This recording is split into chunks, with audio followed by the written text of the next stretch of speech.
Hello, everyone. This is David with MonoFit Training Systems, and I wanted to put something out there as a little challenge for 2020. The date today is October 21st, so there's a lot of time to try to fulfill this. You have over a year. But before I issue it, I'm going to bring up the reasons why. So the reason why I believe that we need a challenge like this is because it seems like there's a very strong disconnect between the food we're eating and then just how easy it is to get it.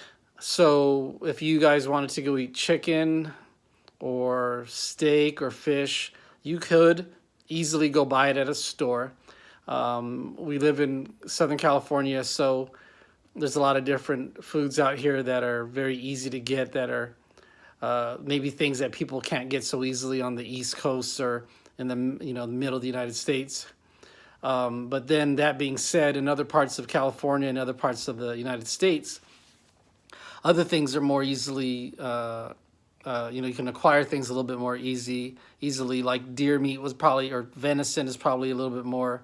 It's probably easier to get in other parts of the country or other parts of the state. Certain types of fish are easier to get in other parts of the country. And then, of course, for people who find it in their normal day-to-day or week-to-week activities to hunt, especially when it comes to hunting birds, and that's just how they were raised, then, of course, the option for going out and harvesting, birds, whether they be duck, doves, pheasants, or anything like that, those are all very normal, easy things for them to do.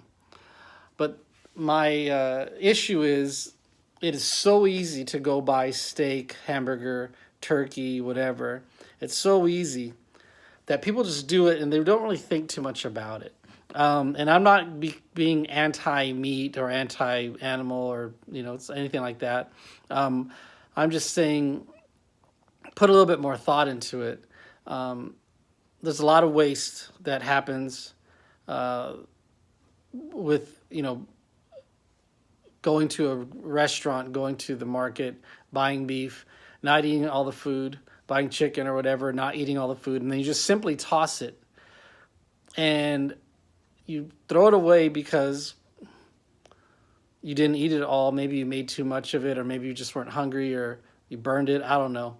But the thing is, you simply threw it away after it's been in the fridge for too long. And my thought is, what if you were the one that had to kill that animal?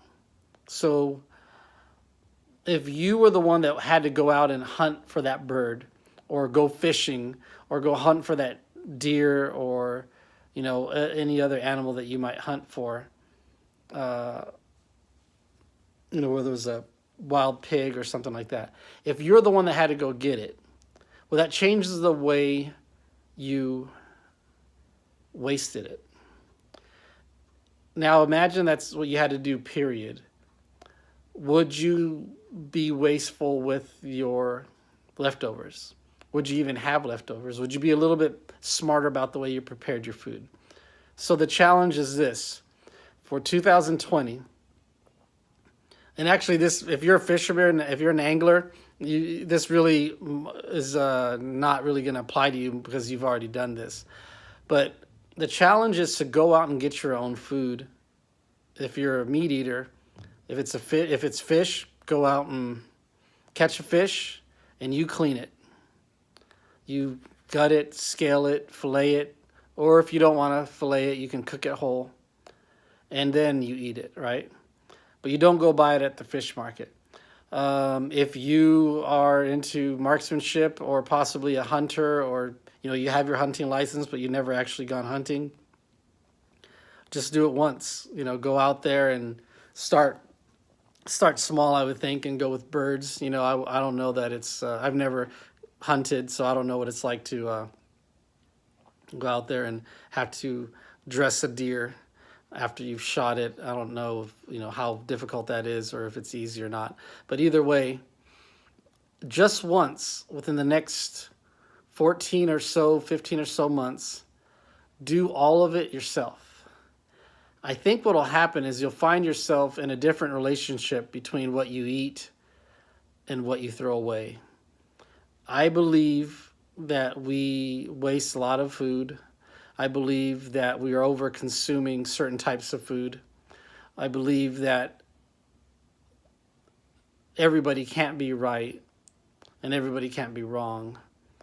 I believe that we, by and large, are consuming too much animal protein, and it would kind of be evident in heart disease how many people die from complications due to heart disease.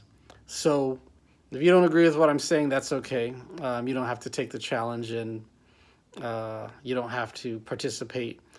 If you're skeptical, then go read, do your research. And especially if you are somebody who's on this fringe of, creeping up on being obese or overweight, and you've been trying things, this is not about a diet. This is about changing your perspective, changing the way you eat, changing the way you look at food, changing the way you fill your plate, and change the way you treat the food that you're eating, especially if that food used to have eyes, and it used to have a mom, and it had to be killed in order for you to eat it. Take some responsibility and go out and give this a try. Again, you can start with fish and you can stop with fish. The thing is, it's a challenge. See if you can do it. See if it changes the way you eat. See if thinking about it changes the way you feel. But give it a shot, and let's see what happens. Talk to you guys later.